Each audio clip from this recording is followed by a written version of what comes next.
Samarqanddagi bozorlarning birida sotuvchi bolaning chet ellik bilan savdolashuvi ko'pchilikni hayratga soldi. This one is very, how to say, it's very comfortable for us. This one's comfortable? Yeah.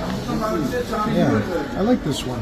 Gap shundaki, xaridor AQSh Eksport-import banki prezidenti va raisi Jon Yovanovich bo'lib, bola uning kimligidan bexabar bo'lgan. U xaridorning mansabi va lavozimiga emas, savdoga e'tibor qaratib, shunchaki navbatdagi mijoz bilan dadi savdolashgani atrofdagilarni hayratga soldi. Ular shuningdek birgalikda bozor aylanib, xaridlarni amalga oshirgan. O'zbekistonning AQShdagi favqulodda va muxtor elchisi Furqat Sidiqov videoni X ijtimoiy tarmog'ida bo'lishib, bolaning o'ziga bo'lgan ishonchi va chet ellik amaldorning kamtarligini e'tirof etdi. Bu voqea yoshlarimizning tadbirkorligi va chet tillarida erkin muloqot qila olish salohiyatini yana bir bor namoyon qildi.